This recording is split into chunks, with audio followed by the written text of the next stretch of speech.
ఈ అవగాహన కార్యక్రమానికి ముఖ్య అతిథిగా వచ్చేసిన ముఖ్య అతిథి మరియు ముఖ్య వక్త వచ్చేసిన డాక్టర్ రవితేజ గారికి తెలియజేస్తూ మరి principal special school for intellectual disabled గారికి కోరుతున్నాను.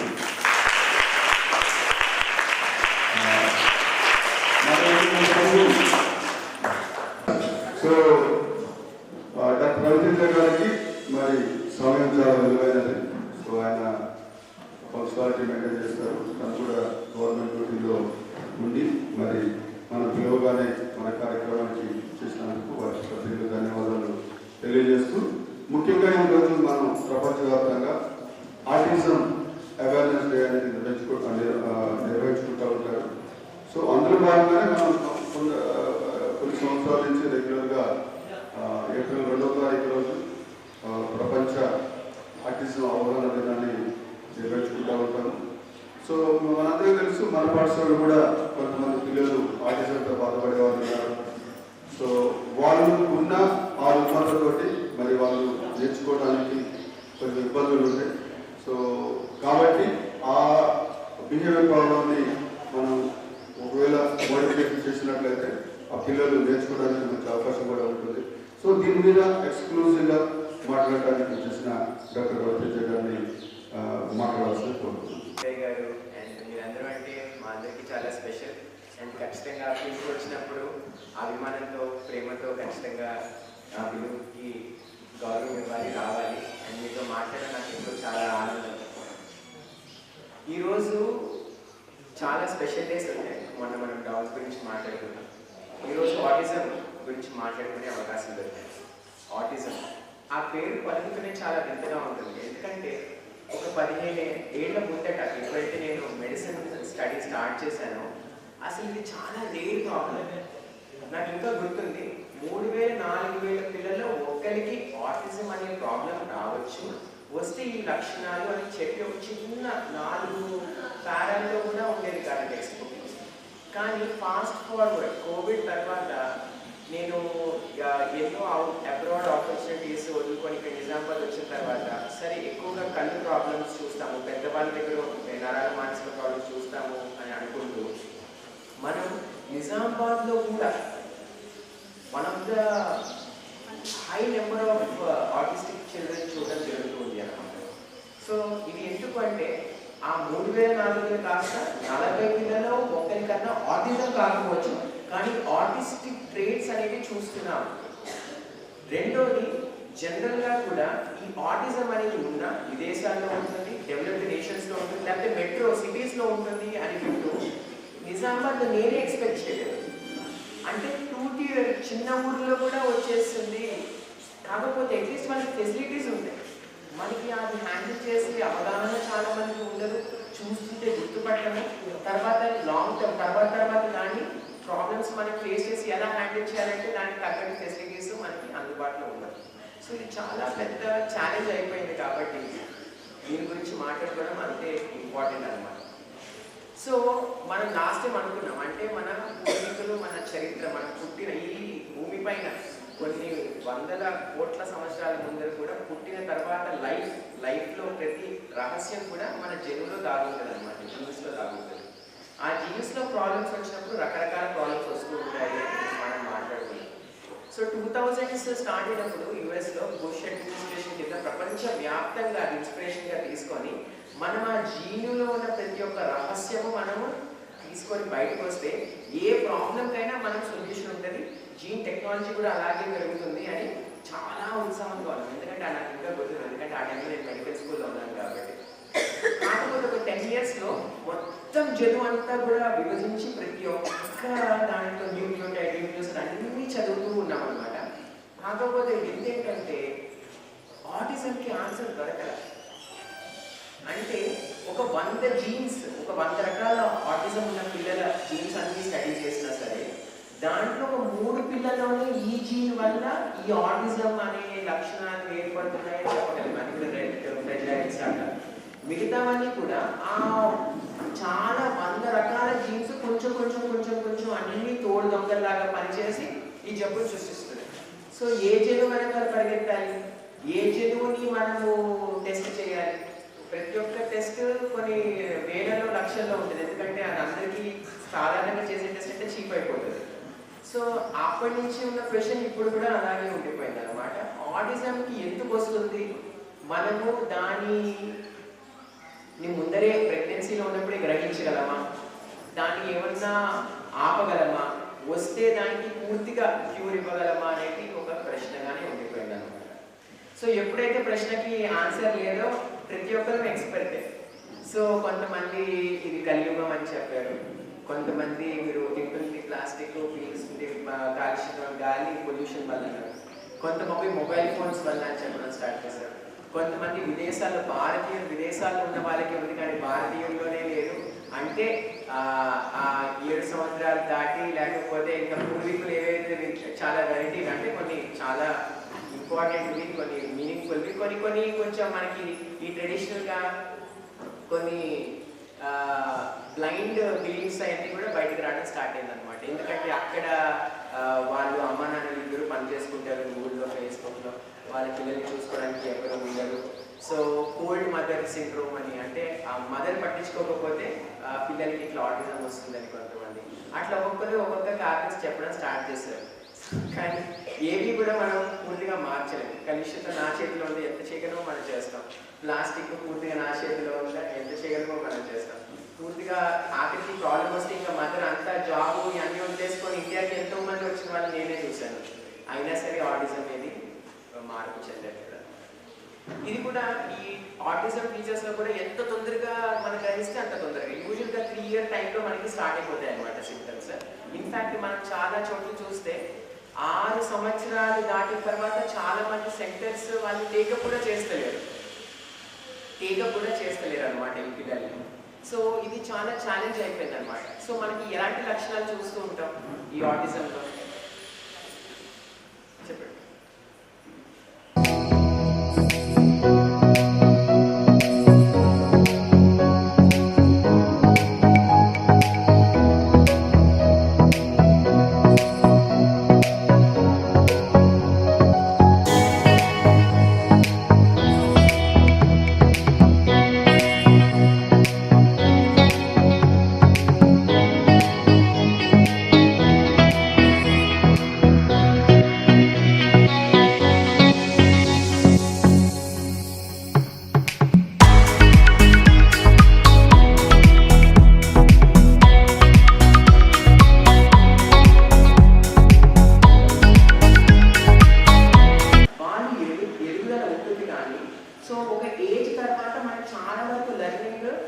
టీచర్స్ చెప్పడము, పేరెంట్స్ చెప్పడము, లేకపోతే మనము ఏదో టాయ్స్ ఆడుకుంటూ నేర్చుకోవడము దాటి మనం పక్కన ఉన్న వాళ్ళ నుంచే మనం నేర్చుకుంటాం కదా. సో ఇది ఆగిపోతుంది. అప్పుడు వాళ్ళ ఐక్యూ లెవెల్స్ కూడా యూజువల్గా మనం ప్రాక్టీస్లో తగ్గడం గమనిస్తూ ఉంటాం అనమాట. అండ్ దానికి తోడు ఆ వయసు వచ్చేటప్పటికి మిగతా పిల్లలతో ఆడుకొని నేర్చుకునే వయసు వచ్చేటప్పటికి స్కూల్లో కూడా వాళ్ళు చాలా వరకు ఈ ప్రాబ్లం ఇప్పుడిప్పుడే చూస్తున్నారు, అర్థం చేసుకోవట్లేదు కాబట్టి వాళ్ళు స్కూల్లో కూడా తీసుకోకపోవడం వల్ల ఇట్లాంటి పిల్లలు ఇంకా నష్టపోతున్నారు. అలాగే ఉన్న ప్రపంచంలో మనం రోజు న్యూస్లో స్టీవ్ జాబ్స్, ఇలాన్ మస్క్ అట్లాంటి గొప్ప ఆల్బర్ట్ ఐన్స్టీన్ వీళ్ళందరి గురించి వింటూ ఉంటాం.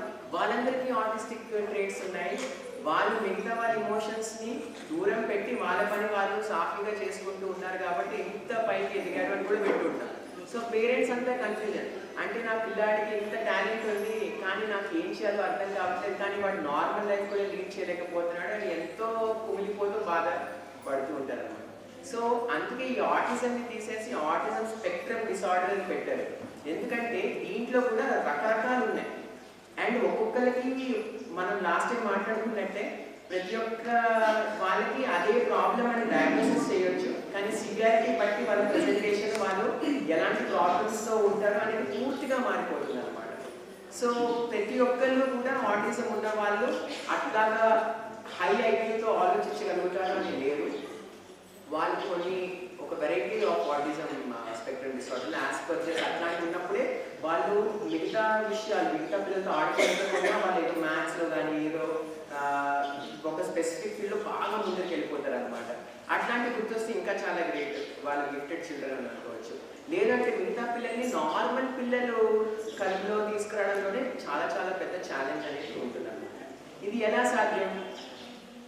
సో అర్లీగా మనం గుర్తించడం, మిగతా ఓకే నడక మాట ఏమి వస్తున్నాయి కాబట్టి ఇట్లాంటి సూచనలు సింటమ్స్ మనకు తెలియదు, కానీ మనం ఒక్కసారి పీడియాట్రిషియన్ కానీ మన సైకియాట్రిస్ట్ కానీ తీసుకెళ్ళి ఒక్కసారి డెవలప్మెంట్ తగ్గట్టుగా ఉందా లేదా, లేకపోతే ఈ విషయాల్లో ఇంప్రూవ్మెంట్ ఎలా చేయగలమని తెలుసుకోవడం.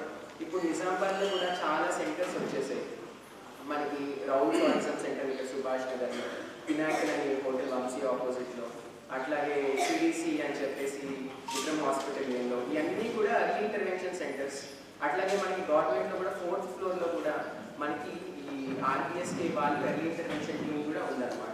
సో ఇక్కడికి తీసుకెళ్ళగలను. అక్కడ మనకి occupational therapy, physiotherapy, speech therapy problem బట్టి ఒక టైలర్ చేస్తారు అనమాట ఒక ప్లాన్ని. ఆ ప్లాన్ని బట్టి మనం డెవలప్మెంట్ని ట్రాక్ చేసుకోవడం. సో ఏమవుతుందంటే క్రికెట్ మనం చూసినప్పుడు ఎవరైనా సిక్సర్ కొట్టారనుకోండి, బ్యాట్ వాడు అక్కడే నిల్చుంటాడు బ్యాట్స్మెన్, కొంచెం తేడా ఉంటుంది యాంగిల్లో. ఆ యాంగిల్ బట్టి బాల్ చేరేటప్పటికీ స్టేడియంలో డిఫరెంట్ డైరెక్షన్స్లో చేరుతుంది అనమాట. సో ఈ జంక్షన్ అనేది అలాంటి యాంగిల్ అనమాట. ఈ డైరెక్షన్ ఎలా ఉంటుందో అంటే అప్పుడు మనకు అంత తేడా తెలియకపోవచ్చు, కానీ కొన్ని నెలలు కొన్ని సంవత్సరాలు పోగా అదేంటి వాడు అక్కడికి వెళ్తా ఉంటున్నాడే, దాని ఇంటికి వచ్చేసానే నేను అన్నట్టు అనిపిస్తుంది. సో ఈ టైంలో గైడెన్స్, ఈ టైంలో మనం చాలా ఓపికగా ఏదో పెద్ద జబ్బు వచ్చిందని కాకుండా ఎక్కడైతే మనకి డెఫిసిట్స్ ఉన్నాయో, ఎక్కడైతే మనకి లోపాలు ఉన్నాయో దానికి తగ్గట్టు మనం థెరపీ ట్రీట్మెంట్ మనం తీసుకోగలిగితే పిల్లలకి చాలా చాలా మేలు చేయగలుగుతాం. ఇన్ఫ్యాక్ట్ వాళ్ళకి ట్రీట్మెంట్ కంటే మనము ఆ టెక్నిక్స్ అన్నీ యూట్యూబ్లో వీటిలో కూడా బాగా అవైలబుల్ ఉన్నాయి. మనం అక్కడ ఏదైతే మీరు సెంటర్స్కి వెళ్తున్నారో వాళ్ళ ద్వారా మీరు నేర్చుకోగలగాలి. ఓకే ఈ ఇష్యూస్లో నాకు వాటి ఫ్యూచర్లో ప్రాబ్లం ఉండొచ్చు, దానికి తగ్గట్టు మీరు టీచర్స్తో కమ్యూనికేట్ చేయగలగాలి.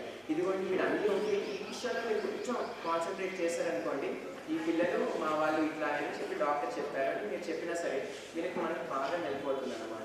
సో ఎక్స్పర్ట్స్ అనేవి వచ్చేదాకా మనం నిజామాబాద్లో వెయిట్ చేయలేము. ఉన్న వాళ్ళని మనం వాడుకుంటూ ప్రతి ఒక్కరు ఒక చిన్న సైజ్ ఎక్స్పర్ట్ అవ్వగలిగితే మన పిల్లలకి చాలా మేలు చేసుకోగలుగుతాం. Thank you very much. ప్రత్యేకత ఆటిజం అన్నారు. సో దాని మీద ఏమైనా మాట్లాడగలుగుతారంటే లెవెల్కి చాలా లెవెల్ పైకి ఇక్కడ ఉన్నారు. సో సార్ సో మీ గైడెన్స్ తర్వాత మీ మెసేజ్ ఏదైతుందో తప్పకుండా మా పిల్లలకి తప్పకుండా ఉపయోగపడతాను అనుకుంటున్నా. సో ధన్యవాదాలు మీరు వచ్చినందుకు. సో మరి మనకి ఇంకొక స్పీకర్ డాక్టర్ వికాస్ ఉన్నారు. సో తను కూడా మరి మీతో మాట్లాడడానికి వస్తున్నారు. మరి డాక్టర్ వికాస్ గారు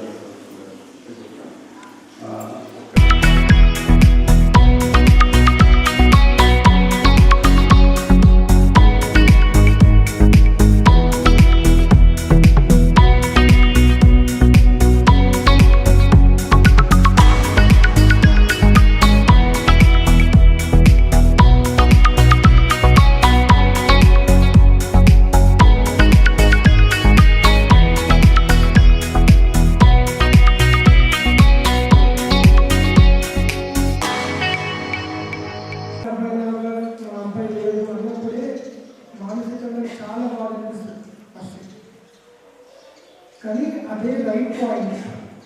అంటే మానసికంగా ఎంత బాగా ఉన్నా ఏం చేయాలి అనేది కరెక్ట్గా తెలుసుకొని వాళ్ళకి గైడెన్స్ ఇవ్వాలంటే మ్యాక్సిమం ఇంప్రూవ్మెంట్ అనేది ఉంటుంది.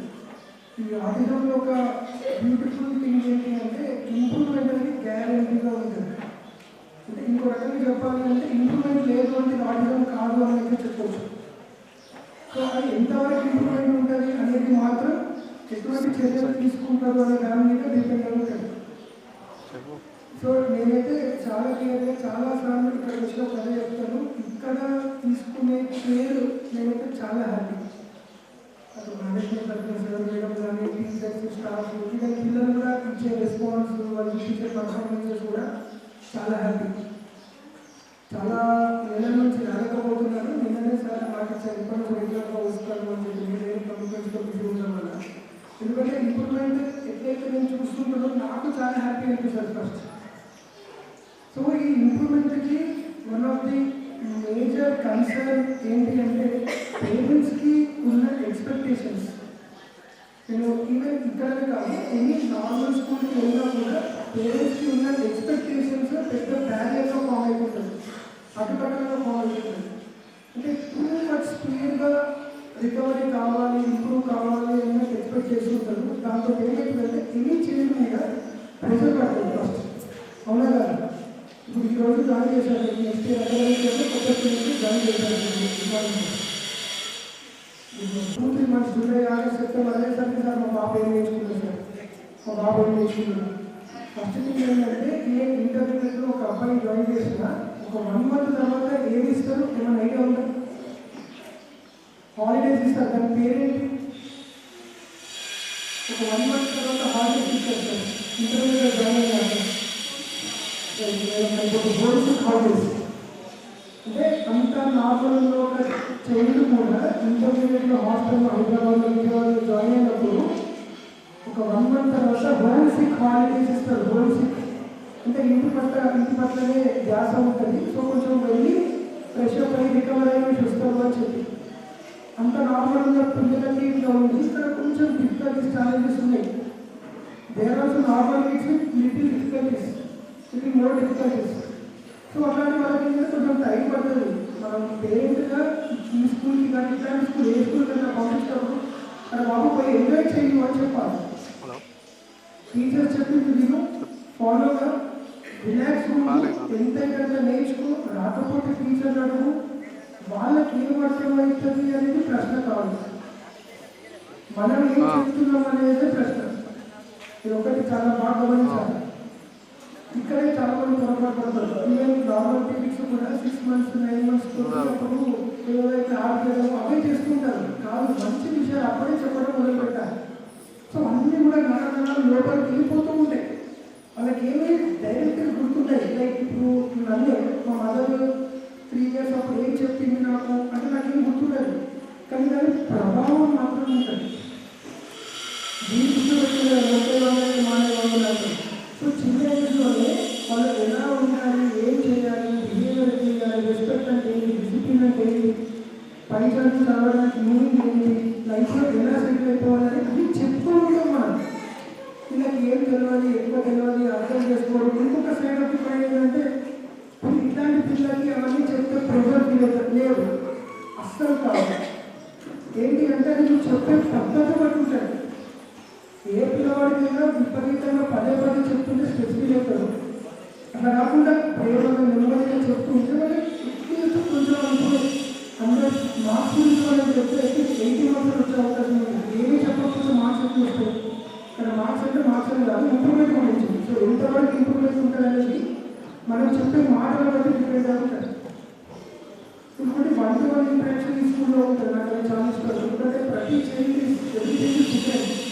సో ఏ చేంజ్ ఎక్కడ ఏం చేయాలని టీచర్ క్లాస్లో నేను కూడా కొన్ని ఐడియా ఇస్తాను కదా. 10-12 members ఉన్నా కూడా ప్రతి స్టూడెంట్ గురించి ABCD అడగవచ్చు. ఆ స్టూడెంట్ మీద ఈ టీచర్స్ EFG మీదనే ఫోకస్ చేస్తారు. అప్పుడు కొంతమంది ABCD వరకు వస్తే IJK మీదనే ఫోకస్ చేస్తారు. సో ప్రతి చేంజ్కి స్పెషల్ ఫోకస్ పెట్టినప్పుడు ఇంప్రూవ్మెంట్ అంటే చాలా బాగుంటుంది. దానికి ఏంటంటే పేరెంట్స్ సపోర్ట్ కావాలి. ఒక అంటే నేను ఏ స్కూల్కి పోయినా, పేరెంటింగ్ సెషన్ పోయినా ఈ పిల్లలతో ఇబ్బందులు ఏమున్నాయంటే ఒక 100 కంప్లైంట్లు వస్తాయి. అందరి నుంచి కంప్లైంట్, ఒక్కొక్క మదర్ నుంచి ఒక 100 కంప్లైంట్స్ వస్తాయి. సార్ మా పాప ఇట్లా, మా పాప అట్లా, ఫోన్ పట్టుకుంటారు, టీవీ చూస్తారు, కొన్నిద్దరు ఇంట్రెస్ట్ ఉంటారు, టీచర్స్ రోజు ఫోన్ చేసి కంప్లైంట్స్ చెప్తున్నారు. సో పాయింట్ అర్థమైందా? ఎవరు ఏ పాప బాగుంటుందైనా తల్లిదండ్రులకి ఇబ్బందులు ఉండే అవకాశం ఉంటుంది. దానికి సింపుల్ సొల్యూషన్ ఏంటి అంటే క్లియర్గా పిల్లలతో మాట్లాడాలి. వాళ్ళు ఏదన్నా సైలెంట్ చేస్తున్నారు, ఇంకో రకంగా చెప్పడానికి ప్రయత్నిస్తున్నారు, వాళ్ళకి వచ్చిన పద్ధతులు మనకు అర్థమైనా కాకపోయినా అట్లీస్ట్ రోజు వాళ్ళకి ట్రావెల్ చేస్తూ ఉంటే క్లియర్గా అర్థమయ్యే అవకాశం ఉంది. కొన్ని సందర్భంలో అర్థం కాలేదు, క్లియర్గా చెప్పాలి. అదే బాబు నువ్వు చెప్పింది నాకు అర్థం కాలే, మనం ఒకసారి ఎప్పుడైతే మనం ఇద్దరు చెప్పలేదు రాసి గీసి పెట్టి ఒక బొమ్మ పెట్టి చూపి నాకు ఏమో అర్థం కాలేదు. సో వాళ్ళకి ఇంకా కొంచెం టైం ఇవ్వాలి. మీకు ఏం చేయాలని ఇప్పుడు జస్ట్ ఒక చిన్న క్వశ్చన్, ఏం చేద్దాం ఇప్పుడు ఒక చిన్న వస్తే చాలు, వాళ్ళకి ఏం చేయడం కూడా క్లారిటీ ఉండకపోవచ్చు. కానీ అదే నాకు ఫ్రీడమ్ ఇస్తున్నారు అనే విషయం వాళ్ళకి కొంచెం అర్థమైతే చాలా బాగుంటుంది. ఇప్పుడు ముందు నా పాప బర్త్డే 3 years, నీకు ఏం గిఫ్ట్ కావాలి అని గ్యారంటీ బర్త్డే అంటే నీకు ముందుగా ఈ ట్రైనింగ్ టైంలో తెలియదు. దాన్ని ఒక స్కూటీ ఇచ్చినప్పుడు నెక్స్ట్ కారు బైక్ అనుకుంటున్నాడు అక్కడ నేర్చుకుంటారు. కేక్ ఎక్కడైనా తెస్తారు, కేక్ కాకుండా ఇచ్చింది. ఇప్పుడు పిల్లలు ఏంటంటే కొంచెం ఇంకా ఇంకెంతో ప్రేమతో బిహేవ్ చేసి తల్లిదండ్రులు నాకైతే చాలా హ్యాపీ అనిపిస్తుంది. ఇంకొక పాయింట్ ఏంటంటే పేరెంట్స్ ఇట్లా విజిటింగ్ వస్తుంటారు కదా, వాళ్ళు ఫస్ట్ ప్రిపేర్ చేస్తారు. ఏం నేర్చుకుంటారు మా అబ్బాయి, ఏం నేర్చుకుంటారు చెప్పండి. ఏం నేర్చుకోవడం కాదు, పిల్లవాడు హ్యాపీ ఉండాలా లేదా ఫస్ట్ అసెస్ చేయాల్సింది పేరెంట్స్. ఎందుకంటే టీచర్స్ ఇక్కడ చదువు చెప్పడానికి, డిసిప్లిన్ చెప్పడానికి, లెటర్స్ నేర్పించడానికి ఇవన్నీ అంటారు. సో ప్రేమ విషయం అయితే పేరెంట్స్ అంటే వచ్చే తల్లిదండ్రులు నా బాబు హ్యాపీ ఉండాలని లేదా అసెస్ చేసుకోవాలి. ఒకవేళ లేదా కనిపిస్తుంది ఎందుకు లేవు అనుకుంటాను. ఇక్కడ మేనేజ్మెంట్ సార్ వాళ్ళు మేడం ఒక చిన్న కంప్లీట్ ఏర్పాటు చేయండి స్పెషల్గా సార్ వాళ్ళు ప్రయత్నిస్తారు. అంతేకాని టార్గెట్ పెట్టుకొని నేర్చుకోవాలి, రావాలి, ఇంకా లైఫ్ మీద సెటిల్ అయిపోవాలి, పెద్ద పెద్ద టార్గెట్ పెట్టుకొని విపరీతంగా ప్రెజర్ పెట్టుకోవాలని నాకు ఇప్పుడు చెప్పేది.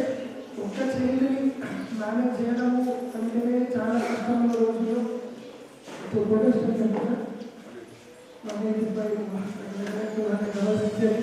ఇంతమందిని ప్రతి క్షణం ఇక్కడ ఉన్న చాలా మంది తల్లిదండ్రులు ఏంటంటే ఆపర్చునిటీ లేదు అంతే కదా. వీళ్ళని ఎక్కడ వదిలిపెట్టి ప్రైవేట్ లేదు, కంపల్సరీ రౌండ్ ది క్లాక్ సేవలు ఉండాల్సిందే. ఆ కేర్ వాళ్ళు చూపిస్తున్నారు. వాళ్ళు ఒకసారి మనస్ఫూర్తిగా చెప్పచ్చు. పిల్లలు ఇంత డెవలప్ అవుతున్నారు, ఇప్పుడు వెళ్తున్నారు. It's like A home, not a school, not a hostel, it's like A home. ఈ అవకాశం ఇచ్చిన సార్కి, మేనేజ్మెంట్ అందరికీ ధన్యవాదాలు.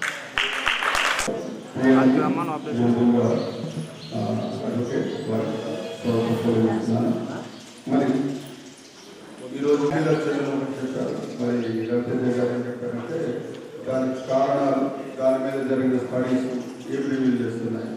సో ఆర్టిజంగా పుట్టడానికి ఇప్పటివరకు కూడా రవితేజ గారు చెప్పినట్టుగా ఒక్కొక్కరు ఒక్కొక్క అభిప్రాయం హైపోథెటికల్ థింకింగ్లోనే ఉండాలి. కానీ యాక్చువల్గా దానికి సంబంధించిన స్టడీస్ ఏవైతున్నాయో పూర్తిగా ఈ కారణం వల్ల ఆటిజం పుట్టడానికి కారణం కాదు, జట్టుపరమైన లోపాలు అంటున్నారే కానీ సో కరెక్ట్ అయిన కారణం తెలియలేదని వాళ్ళు మాట్లాడుకోవడం జరిగింది.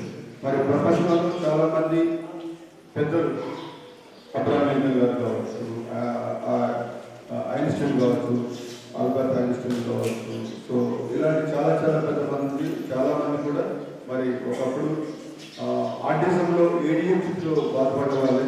మరి వాళ్ళు ప్రపంచ స్థాయిలో మంచి శాస్త్రజ్ఞులుగా, మరి అమెరికా అధ్యక్షులుగా, సో ఎలాంటి మస్తు గురించి కూడా చెప్పారు డాక్టర్ గారు. సో ఇలాంటి చాలామంది ఆర్టిజంతో బాధపడుతున్నప్పటికీ మరి వాళ్ళు ఉన్నత స్థితిలో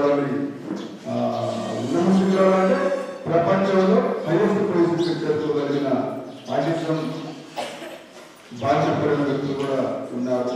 సో మరి దీనన్నింటికీ ప్రధాన కారణం ఏంటంటే ఏది చెప్తానికి ఉదాహరణలు, ఈ ఆర్టిజం పిల్లలు కూడా ప్రాపర్గా హ్యాండిల్ చేయగలిగితే మరి పిల్లలు కూడా డెవలప్ అవడానికి అవకాశాలు ఉన్నాయని డాక్టర్ తేజ గారు చెప్పారు. అదేవిధంగా how to deal with them అనేది డాక్టర్ వికాస్ గారు చెప్పారు. సో ఇప్పుడు మన మధ్యలో మన గవర్నింగ్ బాడీ సభ్యులు వీరేశం గారు ఉన్నారు, వారిని కూడా మాట్లాడుతుంది. అన్నింటితో వికాసం కావాలి. మరి మనం అవకాశం పొందినప్పుడే పరిణతి జరుగుతాం, అనుకున్న సాధిస్తాం. అన్ని లక్షణాల గురించి వివరించారు. మరి ఇటువంటి కార్యక్రమాలు చక్కగా నిర్వహిస్తున్న స్నేహ ప్రతి ఒక్క కార్యక్రమం విజయవంతం అవుతుందంటే మరి ఇక్కడ ఉన్న పెద్దల సహకారం, ముఖ్యంగా డాక్టర్లు మన ఇక్కడ ఏదైతే ఇక్కడ న్యాయశాఖ అధికారులు ఉన్నారు, వాసవి సీనియర్ సిటిజన్ క్లబ్ పౌరుల అధ్యక్షుడిగా మరి నిజామాబాద్ జిల్లాకి సేవలు అందిస్తున్న విశేషం సార్. మరి ఈ సంవత్సరం మన ముందు 2-3 ప్రధాన గోల్స్ ఉన్నాయి. సో ఒకటి సిల్వర్ జూబ్లీ ఇయర్ అనేది కంపల్సరీగా చాలా కాలం నుంచి 2019 నుంచి పెండింగ్ వస్తుంది. సో ఈ సంవత్సరం ఏంటంటే బ్లైండ్ స్కూల్ స్టార్ట్ చేసి ఎగ్జాక్ట్లీ 25 years. మన 2099లో మరి బ్లైండ్ స్కూల్ స్టార్ట్ చేసి 25 years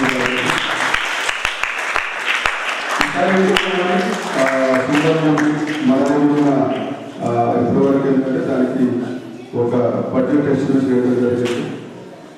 ఆ బడ్జెట్ ఎస్టిమేషన్లో కొంత మనం అనుకున్నంత అచీవ్ కాకపోయినా కొన్ని కారణాల వల్ల అప్పుడే మళ్ళీ డిమానిటైజేషన్ అంటే నోట్ల రద్దు, రెండవది నెక్స్ట్ ఇయరే మళ్ళీ కరోనా బారిన పడటం, ఇవన్నీ కూడా కారణాల వల్ల మనం ఆ ప్రోగ్రామ్ చేయలేకపోయినా. సో తప్పకుండా ఈసారి ఏప్రిల్ మేలో ఆర్ జూన్ జూలైలో, సో జూలైలో కూడా కంపల్సరీగా ఈ సిల్వర్ జూబ్లీ ఏదైతే బ్లైండ్ స్కూల్ ఉందో సో దానికి మనం కంపల్సరీగా సిల్వర్ జూబ్లీ చేయాలని అనుకుంటున్నాం. దానికి ముఖ్యంగా నేను వీరేశ్వర్ సార్ని అదేవిధంగా బాబాగౌడ్ సార్ని ప్రధానంగా కోరుతున్నది ఏంటంటే వీళ్ళిద్దరిని యాక్చువల్గా లీడ్ తీసుకోవాలనుకున్నాను నేను. సో బాబాగౌడ్ గారిని దానికి ఒక సామాన్య కమిటీ అనేది ఏర్పాటు చేసి సిల్వర్ జూబ్లీ కోసం ఒక సామాన్య కమిటీని ఏర్పాటు చేసి మరి కార్యక్రమాన్ని ముందుకు తీసుకెళ్ళాలని, సో వాళ్ళిద్దరు సహకారాన్ని నేను అడుగుతున్నాను. అదేవిధంగా ఈ సంవత్సరం మనం బ్లైండ్ స్కూల్ కూడా గవర్నమెంట్ ఇంగ్లీష్ కూడా తీసుకున్నాం బ్లైండ్ స్కూల్కి. సో రాబోయే కాలంలో ఇంతకుముందు చాలా మంది పిల్లలు అడుగుతూ ఉంటారు టీసీలు ఇవ్వండి, అది ఇవ్వండి, ఇది ఇవ్వండి. కానీ యాక్చువల్గా మన ఏంటంటే చారిటీ యాక్టివిటీ స్కీమ్లో ఉన్నాం మనం. మనందరికీ అంటే చాలా మంది తెలియదు. స్కీమ్ ఎప్పుడైనా క్లోజ్ కావచ్చు. గవర్నమెంట్ ఒకవేళ ఇప్పటికే దాదాపు 60% ఫండ్స్ అన్ని క్లోజ్ చేసేది. So foreign funding almost close అయిపోయింది. ఒక రే ఆఫ్ ఉపయోగం ఉందంటే సిఎస్ఆర్ కూడా మన సిఎస్ఆర్ సమ్మిట్కి నేను హాజరు కావడం జరిగింది. ఆ సిఎస్ఆర్ సమ్మిట్లో కూడా చాలామంది చాలా రకాలుగా చెప్పినారు ఏంటంటే, సో కొన్ని కంపెనీలు ఏదైతే చేయాలో అది చేయకుండా మరి దొడ్డి దాగిన వాళ్ళకున్న సిఎస్ఆర్ ఫండ్ని మళ్లించడం అనేది, సో ప్రాపర్గా సిఎస్ఆర్ అంటే ప్రతి ఒక్క కంపెనీ కూడా తన లాభంలో 2% కమ్యూనిటీ సోషల్ రెస్పాన్సిబిలిటీ కింద మరి సోషల్ ఆర్గనైజేషన్స్కి ఇవ్వాల్సిన అవసరం ఉంటుంది. సో అది కూడా చాలా కంపెనీలు దాదాపుగా 80% కంపెనీలు ఏం చేస్తున్నాయంటే వాళ్ళే ఒక ట్రస్ట్ ఏర్పాటు చేసుకొని వాళ్ళే యాక్టివిటీ చేసినట్టుగా ఒక రసీదు సృష్టించుకొని, లేకపోతే ఏం చేస్తున్నారంటే కొన్ని ఎన్జిఓస్ అలా కూడా ఉన్నాయి. ఎందుకంటే నేమ్సేక్ ఎన్జిఓ చాలా మంది ఉన్నారు. ఎందుకంటే వాళ్ళకి ఒక ఆర్గనైజేషన్ ఉంటుంది, బోర్డు ఉంటుంది, కొన్ని యాక్టివిటీ ఏముండవు. అలాంటి వాళ్ళకి ఇవ్వటము, వాళ్ళ అకౌంట్లో వేసి మళ్ళీ ఈ సిఎస్ఆర్ ఫండ్ని మళ్ళీ వెనక్కి తీసుకోవడం అనేది జరుగుతుందని మనకు అభయ ఫౌండేషన్ సంబంధించిన ఒక బాలచంద్ర సుబ్బు అనే వ్యక్తి మాట్లాడడం జరిగింది మన నేషనల్ సమ్మిట్లో. సో అదే జరుగుతుంది కాబట్టి మనకి ప్రాపర్గా రాబోయే కాలంలో మనకి సిఎస్ఆర్ మీద కూడా పెద్ద హోస్టల్ లేదు. గవర్నమెంట్ కూడా ఇచ్చమైన గ్రాంట్ అనేది క్లోజ్ చేసడానికి అవకాశం ఉంది. కాబట్టి మరి సస్టైన్ అవ్వాల్సిన అవసరం మనకు ఆలోచించుకోవాల్సిన బాధ్యత మన మీద ఉంది. సో దీనికి ప్రతి ఒక్కరు సహకరించాలని కోరుతూ మరి ఈ కార్యక్రమానికి చేసిన బాబాగౌడ్ గారు అడ్వకేట్ మరియు పిఎల్ పారాలీగల్ వాలంటీర్ వారిని మాట్లాడుతూ కోరుతున్నాను. మేము ఎప్పుడో అందరికంటే తిరుపతి ఇక్కడ ఉండాల్సింది, కానీ అనుకోని పరిస్థితులలో ఆర్మూర్కు డీజే మేడం గారు మరియు మా డిఎల్ఎస్ఏ మేడం విద్యార్థులు ఇద్దరు కూడా ఆర్మూర్కి వచ్చారు. కాబట్టి మరి తప్పనిసరి పరిస్థితులలో వారి కార్యక్రమం కూడా అటెండ్ చేయాల్సి వచ్చింది. కాబట్టి మొట్టమొదట మీ అందరినీ మేము క్షమించాల్సిందిగా కోరుతూ మరి పార్టీ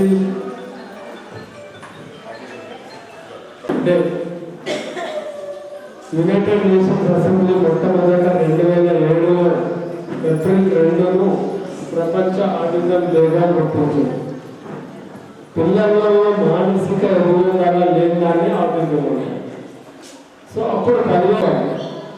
ఇది సాధారణంగా 6 నుంచి 18 సంవత్సరాల వయసులో ఉండే పిల్లలలో వైద్యులు ఇట్లాంటి దాన్ని గమనిస్తూ ఉంటారు. కాబట్టి దాన్ని మనం పేరెంట్స్ కానీ వాళ్ళ పేరెంట్స్ కానీ వైద్యులు కానీ ఇట్లాంటివి గుర్తించి దాన్ని సమూలంగా మార్చడానికి ప్రయత్నం చేసినప్పుడు అది పెద్ద వ్యాధి కాదు, అది దాని గురించి అసలు మాట్లాడుకునే అవసరం లేదు. అయితే ఎప్పుడైతే యునైటెడ్ నేషన్స్ దీని మీద చర్చలు స్టార్ట్ చేశారు, దీని గురించి మాట్లాడాలి, మనం ఎంత ఎక్కువగా మాట్లాడితే దాని గురించి ప్రజలలో అవగాహన కలుగుతాయి. కాబట్టి ఆటలు మనం దాన్ని నిర్మూలించేసి తీసేయచ్చు. ముఖ్యంగా మరి దీనికి ఎక్కువగా జర్మనీలో హోమియో వైద్యం ద్వారా చాలా మంచి రిజల్ట్స్ వచ్చినట్టుగా తెలుసుకున్నాం. ఎందుకంటే ఏదైనా ఒక వ్యాధిని మనము అల్లోపతిలోకి వెళ్తే కేవలం ఆ వ్యాధిని గుర్తించి దానికి మెడిసిన్స్ ఇస్తాం. బట్ దీనికి హోమియోలో ఎట్లాంటిది అంటే ఆ వ్యాధికి కాకుండా అది రావడానికి ఏదైనా కారణాలు, పూర్తిగా బాడీలో ఎలాంటి చర్యలు దాన్ని పురుగొల్పుతుంది దాన్ని కూడా గుర్తించి దానికి వైద్యం చేస్తారు. కాబట్టి కొంతవరకు హోమియో ద్వారా దీంట్లో చాలా సక్సెస్ అయినట్టుగా గుర్తించారు. ఎప్పుడైతే ఆర్టిజమో అది కేవలము ఒకటో రెండో సిమ్టమ్సే కాకుండా అనేక రకాలైన సిమ్టమ్స్ అన్ని దాంట్లో ఆర్టిజానికి దారితీస్తాయి చిన్నపిల్లల్లో. కాబట్టి అట్లాంటి హోమియో క్యాంపులు కూడా మనం ఏర్పాటు చేస్తే బాగుంటుంది.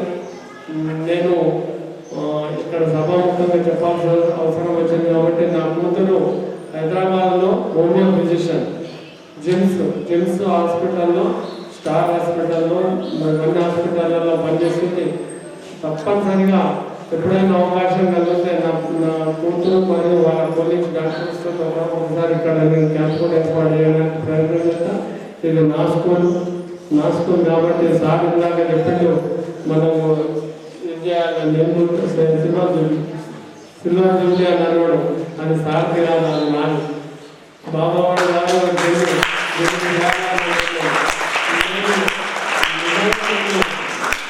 ఇట్లాంటి పిల్లలకు సేవ చేసే అదృష్టం నాకు కల్పించింది ఆ భగవంతుడు అని అంటే నాకు ఇంకా పరోక్షంగా సారే నాకు ఆ దేవుడు కనపడుతున్నాడు.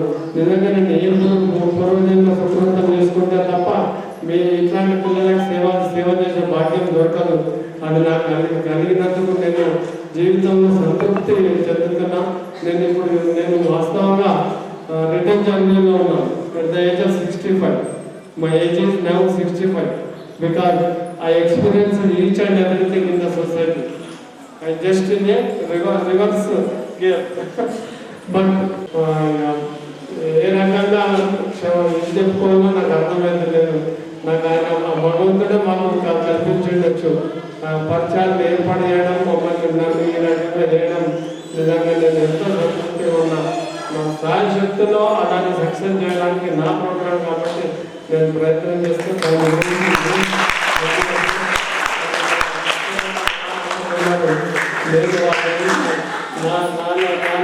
నేను వాళ్ళకి నా సహాయాన్ని అందిస్తాను కోరుకుంటూ, మరి ఆర్టిజం గురించి కొన్ని సిమ్టమ్స్ ఏంటి అనేది నేను కొంచెం ఇంకా బాగుంటే బాగా ప్రిపేర్, అది ఆర్టిజం కిందకే వస్తుంది. అంటే ఇవన్నీ సిమ్టమ్స్ ఎప్పుడైతే గుర్తించారో అప్పుడు 80 లక్షల మంది మన భారతదేశంలో 80 లక్షల మంది ఆర్టిజంలో ఉన్నారు అని తెలుసుకున్నారు. కాబట్టి ఇది ఎవరో ఒక్కరికో ఇద్దరికో 10 మందికి సంబంధించిన సమస్య కాదు. ఇది పూర్తిగా సొసైటీకి సంబంధించిన సమస్య. దీని కొంత ప్రతి ఒక్కరికి అవగాహన ఉండాల్సిన అవసరం ఉంది. ప్రతి ఉంటారు చాలా మంది పిల్లలు మనం గమనిస్తుంటాం. కడిగితే కడుగుతారు, చేసిందే చూస్తూ ఉంటాం. అరే ఇప్పుడే కడిగిన వాళ్ళంటే మళ్ళీ కడుగుతాం, లేకపోతే ఇంకేదైనా పని చేస్తుంటాం, తిరిగి మళ్ళీ చేస్తుంటాం. ఇది కూడా ఆడడానికి దారి తీస్తుంది. కాబట్టి ఇదాన్ని ఎప్పుడు కూడా ఇట్లాంటి వాటిని మనం నిర్లక్ష్యం చేయదు. నైట్ ఏదో రొటీన్గా చేస్తున్నాడు పోని మనం నిర్లక్ష్యం చేస్తే అది వారి మానసిక దాని మీద కల్పించి అది పెద్దగా అయిన తర్వాత యుక్త వయసు అయిన తర్వాత ఇది ఒక పెద్ద సమస్యగా పరిణమించే అవకాశం ఉంది. అట్లా కూడా ఆటలు కొందరు మనకు అంత కలగలుపుగా ఉంటారు, తెలిసిన పిల్లకుండా పోతారు, మాట్లాడగలుగుతారు. కొందరు ఏకాంతంగా కూర్చుంటారు క్లాసులో. ముఖ్యంగా నేను టీచర్లకు చెప్తున్నాను, టీచర్గా మీరు బాగా చేసేవాడిని, కానీ అయిపోయిన తర్వాత నాకు తెలుసుకునే అవకాశం వచ్చింది. సో తిరిగి మీరు అంత అదృష్టవంతమైన ఉపాధ్యాయులైనా మీరు అంతా అదృష్టవంతులు. కాబట్టి మరి ఇంత మంచి కార్యక్రమాలను నన్ను ఆహ్వానించినందుకు నేను ప్రత్యేకంగా ధన్యవాదాలు. సో సార్ వృత్తి వెంకయ్య, ఆయన పొడవలో పడ్డాడు. సో ఏ కార్యక్రమానికి పోయినా సో ఆ కార్యక్రమం మీద అవగాహన పెంచుకొని కొంత ప్రిపేర్ అయిపోతాడు. సాధారణంగా ఏ కార్యక్రమం అయినా కొంత అవగాహన పెంచుకొని పోతాడు. సో ఇప్పుడు కూడా స్టడీస్ అన్నారు. సో ఆయన డాక్టర్గా రిటైర్ అయ్యి 7 సంవత్సరాలు అయిపోయినా ఇంకా ఆయన లర్నింగ్ గూగుల్లో పోయి చర్చ చేసి తీసుకొస్తున్నాడు, మాట్లాడాడు. సో ఇందాక మనం అనుకున్న ఇందాక డాక్టర్ గారు చెప్పిన కొన్ని లక్షణాలు, డాక్టర్ గారు చెప్పిన కొన్ని లక్షణాలు చెప్పగలిగిన సో ఎట్లా ఉంటాయి సాధారణంగా ఆడిసిన పిల్లలు ఇలాంటి లక్షణాలు ఉంటాయని చెప్పేసి ఆయన ప్రిపేర్ చేశాడు. సో ఆయన రిటైర్మెంట్ అయిన తర్వాత కూడా ఇప్పుడు పారాలీగల్ వాలంటీర్గా కోర్టులో పనిచేస్తాడు. జడ్జికి చాలా ప్రియమైన పిఎల్వి. సో జడ్జి గారి ప్రోగ్రాం వల్ల ఆర్మూర్లో ఉంది. జిల్లా జడ్జి గారు, డిఎల్ఎస్ఎస్ సెక్రటరీ గారు ఇద్దరు కూడా ఆర్మూర్ వెళ్తే ఆర్మూర్ వెళ్ళి ఆ ప్రోగ్రాం చేసినంత వరకు ఉండి మళ్ళీ ఇక్కడికి రావటం అనేది ఆయనకున్న కమిట్మెంట్కి నిదర్శనం. సో రియల్లీ మేమైతే అనుకున్నాం తప్పకుండా ఒక రైట్ పర్సన్ని ఒక లోకల్ పర్సన్ కమిటీకి చైర్మన్గా పెట్టుకోవటం, రాబోయే కాలంలో సిల్వర్ జూబ్లీ కూడా మరి వారిని మేము చైర్మన్గానే ఉండమని అడగడం జరిగింది. సో ఈ ఆల్రెడీ యాక్సెప్టెడ్ ఫర్దర్. సో ఆయనకు ధన్యవాదాలు తెలియజేస్తూ మరి మీ అందరూ కూడా విన్నారు చాలా వరకు. సో ఈ కార్యక్రమం ఎందుకు ఏర్పాటు చేయాలంటే కేవలం అవగాహన కోసమే ఏర్పాటు చేయబడింది. ఇంకా కొంతమంది పేరెంట్స్ కూడా ఉన్నట్టుగా బాగుండేది. ఇప్పుడు వస్తున్నారు అనుకుంటా కొంతమంది పేరెంట్స్. సో మనం ఏదైతే మనం Indian standard time so 10-11 start చేయడం ఇట్లా న్యాచురల్గా ఉంటుంది. పేరెంట్స్లో కూడా ఆలోచన జరుగుతుంది. సో అనుకున్న టైంకి ఎట్లా ప్రోగ్రామ్ స్టార్ట్ కావాలి, బట్ స్నేహాగా కన్నడ టైం స్టార్ట్ కావాలి. ఈరోజే నేను అనుకున్నది ఏంటంటే కొన్ని కారణాల వల్ల మరి మన ముఖ్య వక్తలు రాకపోవడం వల్ల ఒక మనలో వేడిగా స్టార్ట్ చేసినాం అనుకుంటున్నాను. సో ఏమైనప్పటికీ కూడా ఆటిజం అనేది ఒక సమస్య. అవగాహనతో తల్లిదండ్రులకి కౌన్సిలింగ్ ద్వారా లేకపోతే అవగాహన ద్వారా వాళ్ళను మార్పు తీసుకొస్తానికి అవకాశం ఉంటుంది. సో పిల్లలు చెప్పారు, ఇందాక రామరాజ గారు మాట్లాడేటప్పుడు కూడా చెప్పినారు, వికాస్ గారు మాట్లాడేటప్పుడు కూడా చెప్పినారు. ఏంటంటే ఈ పిల్లల్ని ప్రాపర్గా హ్యాండిల్ చేసి మరి చాలామంది ఏంటంటే ఐ కాంటాక్ట్ లేకపోవడం, మనం చూసినప్పుడు స్పందించకపోవడం. సో ఇవన్నీ కూడా ప్రధానంగా మానసిక వైకల్యం ఉన్న పిల్లలు కూడా ఇలాంటి కొన్ని లక్షణాలు ఉంటాయి. ఐసోలేషన్ ఉండటం, కొంతమంది ADHD బాధపడటం. సో ఇవన్నీ కూడా సాధారణంగా కొన్ని క్యారెక్టరిస్టిక్స్ మనం ఐడెంటిఫై చేస్తాం. కొంతమంది పిల్లలు మన దగ్గర కూడా 10 మంది ఆటిస్టిక్ పిల్లలు ఉన్నారు. సో వాళ్ళు వాళ్ళని మనం ఆ క్వశ్చన్ అడుగుతుంటే వాళ్ళ దగ్గర ట్రాన్స్ఫర్ చేస్తూ ఉంటాం. సో బట్ ఏంటంటే వాళ్ళు రెండో చూసుకుంటూ మనం ఏమనుకుంటామంటే వాళ్ళు మనం చెప్పేది వినట్లేదేమనుకుంటాం కానీ బట్ వాడు మనం మాట్లాడే ప్రతి మాటను కూడా వాడు అర్థం చేసుకోగలుగుతాడు. వాడు కానీ వాడు ఐ కాంటాక్ట్ లేకపోవడం వల్ల మనం కూడా అనుకుంటాం మనం చెప్పేది వాడు వినిపించుకోవట్లేదని. ఇప్పుడు డెఫినెట్గా వాళ్ళు కూడా అడుగుతుంటారు, తెలుసుకుంటారు. సో ఇది అవగాహన మాత్రమే ఈ ఆటిజంని తగ్గించడానికి ప్రధాన సూత్రం. సో ప్రతి ఒక్కరు అవగాహన కలిగి ఉండాలి. సో రాబోయే కాలంలో కూడా మనం కూడా చాలా కార్యక్రమాలు చేస్తాం. 38 to 40 ప్రోగ్రామ్ చేసినాం మనం. సో అన్ని కార్యక్రమాలు చేసినాం. So right from autism day మొదలుకొని అది ఏప్రిల్ 2వ తారీఖు స్టార్ట్ అవుతే మళ్ళీ మార్చ్ 31 వరకు. Last year we have conducted 39-40 programmes, awareness programmes. So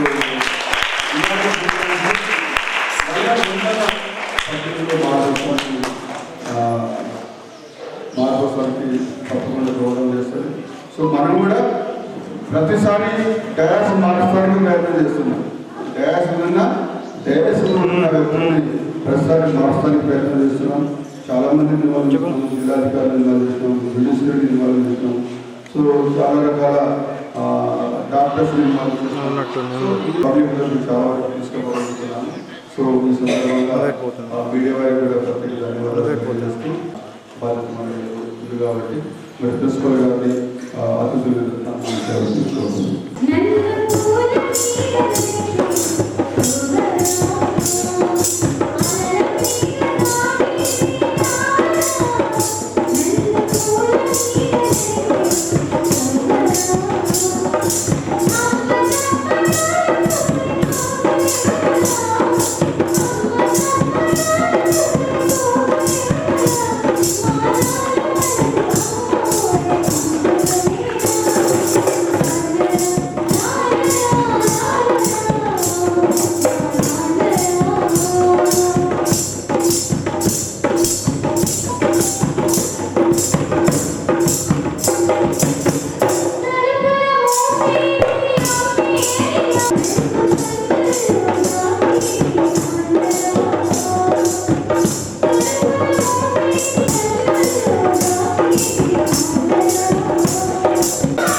doctor Vikas గారు సైకాట్రిస్ట్, మన గవర్నమెంట్ సభ్యులు వీరేశం గారు, మన local public committee chairman Babagoud గారు, మరి special school for intellectual design principal Rajeshwari గారు, మరి కార్యక్రమం పాల్గొంటున్న విద్యార్థులు, ముఖ్యంగా ఈ సాంస్కృతిక కార్యక్రమంలో పాల్గొన్న విద్యార్థులు చెప్పుకోల ఆస్మా, సో నేహా,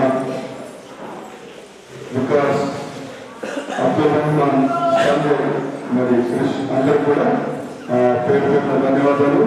మరి కొంత ప్రాక్టీస్ తగ్గిందనిపిస్తుంది నాకు వాయిస్ ఇవ్వట్లేదు, సౌండ్ లేదనుకుంటున్నాం కానీ వాయిస్ ఇవ్వట్లేదు. కొంచెం వాయిస్ చేంజ్ చేసుకోవాలి. మరి 4వ